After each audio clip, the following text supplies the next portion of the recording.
E3 2018 is right around the corner, literally this Sunday, and I cannot wait. It is the Super Bowl for video games, for gamers alike, for people that love Nintendo, who love Xbox, who love Sony, who love video games in general.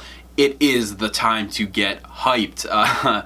Every year, about late May, early June, right before E3, we start getting leaks. We start getting all these new rumors of games coming out for the next PlayStation, for PlayStation 4, the Xbox One, Nintendo Switch, and so on. It's really exciting. So this year, I want to do a video on my E3 predictions for the big three, which are Xbox, PlayStation, and of course Nintendo. I have a list for all of these, so I will start in the order of who I'm rooting for the most. Now, I love all of these consoles, as I've stated clearly on my channel. I love the Xbox, I love PlayStation, and I love Nintendo. However, I'm really excited to see how Xbox gets out of their funk that they've been in for the past couple years. Realistically, ever since they launched the Xbox One, I want to see Nintendo thrive and keep going the way they are going. I think the Nintendo Switch is an absolute hit, and I cannot put mine down. And then I think with PlayStation, I think they're doing just fine. I bought a PlayStation at midnight on release, way back when, in like 2013, and I love my PlayStation 4, I really do, but I do only play it for exclusives now. I have jumped over to the Xbox One for almost all my other stuff, and my PC is just kind of different random games, and of course I just use it for PC things. So in the order I will be doing them in is Xbox, Nintendo, and PlayStation. So with that being said, let's go ahead and start talking about the amazing potential predictions for E3 2018.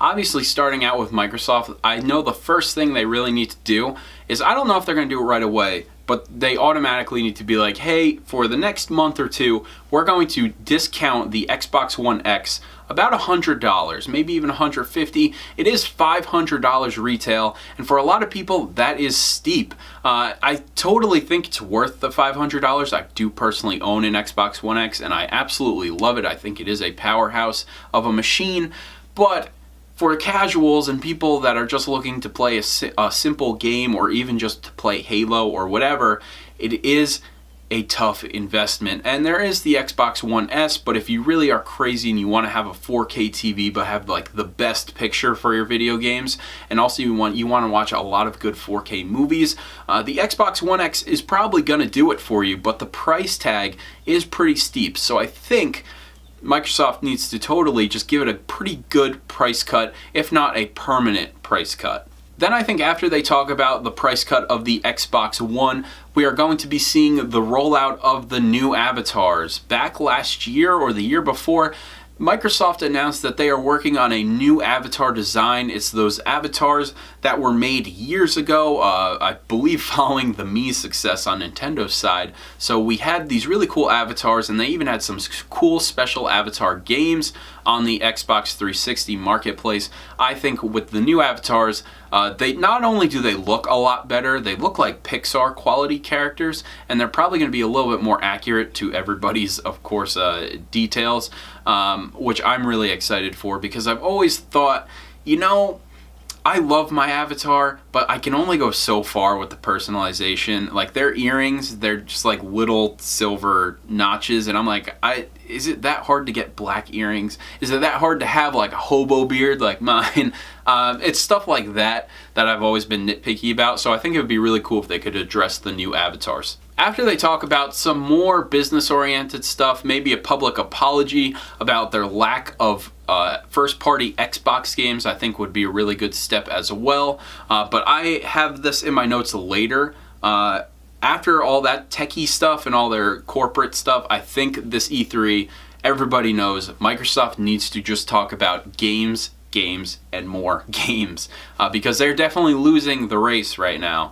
And for them to show up with whatever they got, they need to bring the big guns and fully unload on everybody what they got in store, what is happening on the Xbox One, and where Microsoft is going from here on out. They need to give us a really good roadmap, and here's some games I have listed that could possibly show up at their E3 press conference. Whether it is the show opener for their games or the ender, I think we are definitely going to get a Halo 6 CGI teaser. This is going to be a game that is much anticipated for a lot of Halo fans. Halo 5 burned a lot of people, and I don't blame them at all. I think Halo 5 was a really phenomenal multiplayer game, but for single player, it was awful. I think a lot of the story choices were really surprising, and as a Halo fan, as a die-hard Halo fan, that game was rough, and I haven't replayed it like I do the other ones. Even Halo 4 I replayed once. Halo 5 I have no desire to go back to. The next game is a very easy prediction, and I think that is Forza Horizon 4.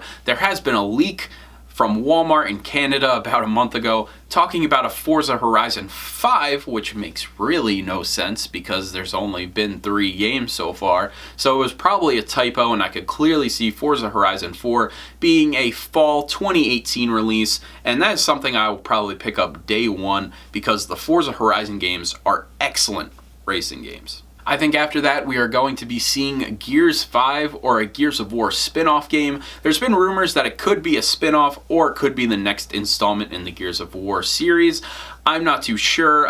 Rumors have also said that there could be a chance that there's a Gears of War like XCOM kind of deal. I don't know. Maybe I read a comment that said that. I'm not sure, but it is something to leave out there. I think Gears of War is a very interesting series, especially with somebody who has been replaying them the past couple months. I played the Ultimate Edition, which was really good. I forgot how much I really enjoyed Gears of War, and I played Gears of War 2 for the first time. I know I should have played that game when it came out.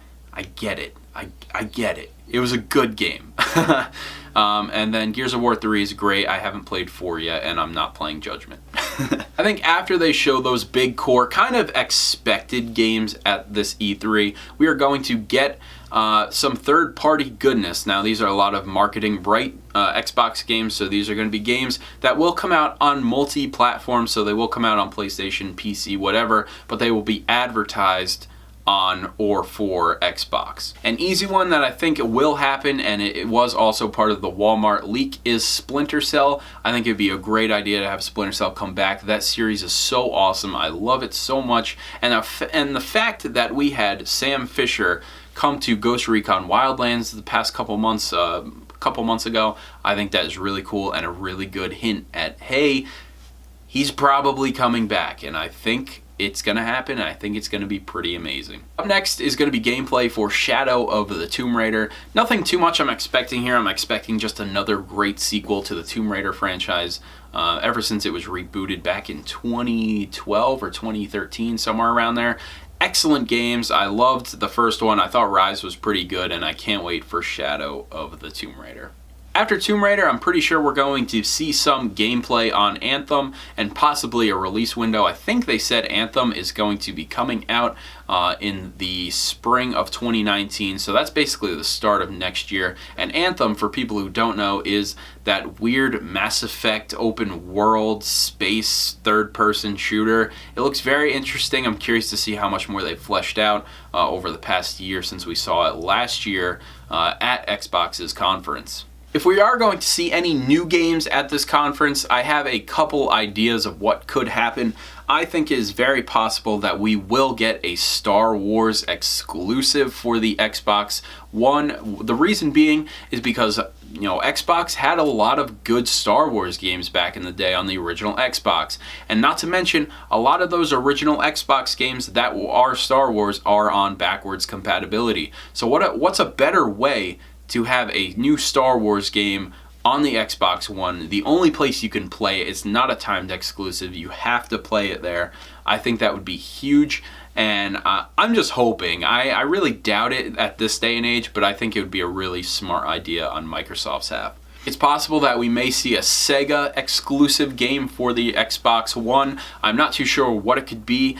Fingers crossed, I really hope it is a Jet Set Radio reboot or a sequel. That is a game that is very near and dear to my heart. I played a lot on my original Xbox, the Jet Set Radio Future. I would even love a Jet Set Radio Future like reworking or retooling for modern consoles, because it is exclusive to the original Xbox, which I love, but if we got it on the Xbox One, it would be that much better. And in my notes, I also have a potential revival of an old IP. Scalebound could come back. I'm not sure. I think that would be interesting. I know they did cancel it not too long ago, about a year ago, but I think if Microsoft was to surprise people, if they brought it back and it really looks a lot different and it works and it looks better, I think it would sell a lot of people and have a lot of faith back in Microsoft. But it also, like I said, it could be Jet Set Radio, could be something crazy, could be MechAssault, which a lot of people also are assuming could be that game, and I think that would be a really cool idea as well. Microsoft really has a good chance of winning back gamers that have either jumped to the PlayStation or just gave up on the Xbox brand in general, and I think an old IP would be a great idea. I think if most of these games were to be announced at E3, a majority of them are going to be slated for 2019, even 2020 release dates. I'm not sure. There's also been rumors of a Joanna Dark game, which is a perfect Dark sequel or a reboot or a remake somewhere.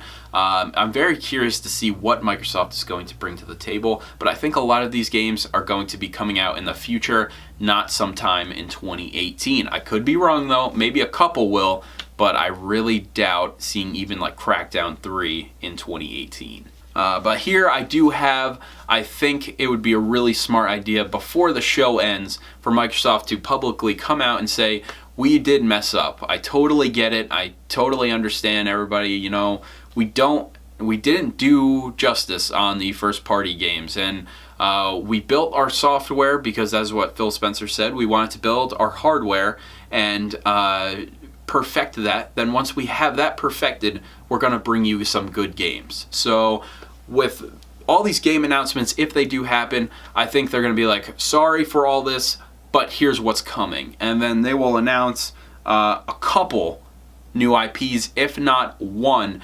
I think a really good one to bring back fans obviously would be Fable 4 or a Fable reboot. I think that would make people go nuts. It's rumored that there's going to be a Fable game made by Playground, which are the people who did the Forza games, which is nuts because their open worlds are so good, and that's a racing game. Just picture them being an RPG game. That would be so cool. But I think the show is either going to end with Halo 6 or we're going to get a brand new IP coming very soon in the near future. Then I have a little segment here on my notes just to round out the Microsoft E3 predictions, and that is pipe dreams. Now these are things that I think are absolutely nuts that would not make it onto the show, but who knows, there's a very good chance, and some of these are near and dear to my heart. A lot of people who do know me know I love dinosaurs, and one of my favorite game series for a very long time in my childhood, was Dino Crisis. I think every year I bring this argument to my E3 predictions and my viewings of the press conference. I want to see Dino Crisis. I want to see Dino Crisis reboot, remake, Dino Crisis 4, whatever you're going to do, make it like Dino Crisis 2 and floor us. I think this would be a perfect game to bring back. I think even since Dino Crisis 3 was an exclusive on Xbox original, it would be a really cool idea if Capcom and Microsoft worked out a deal where Dino Crisis is an exclusive IP for the Xbox One. I think that would be amazing. The other one I do have, as I said earlier, Jet Set Radio sequel or reboot. I love that soundtrack. I love the characters. They're so much fun. And I think it's a really good idea to bring those games back. A lot of people love Jet Set Radio that I think Sega honestly knows. So if that series came back as an exclusive, I think it would bring a lot of attention to Microsoft. And also, my final pipe dream moment would be we would get gameplay and possibly even an exclusive deal for Microsoft that Cyberpunk 2099, the CD Projekt Red game, would be an Xbox One and obviously PC exclusive. I think that would bring the waves and hordes of people to Xbox Obviously, PC will be doing just fine, but I think a lot of console gamers are going to want to see, hey, what's the Cyberpunk 2099 game, especially after the huge success of Witcher 3. So those are my predictions for E3 2018 for Microsoft. If you enjoyed this video, please hit that like button. If you're trying to find me, I'm on Twitter and Instagram as The Wenzinator. And if you have any questions or concerns, possibly how hyped am I for E3, let me know in the comments down below, and I'm always willing to reply to you. Thank you everybody for watching. I had a lot of fun making this one. We have 2 other ones coming up. We have PlayStation and Nintendo coming up. So sit back, get ready, and enjoy these E3 predictions. I will see you all next time.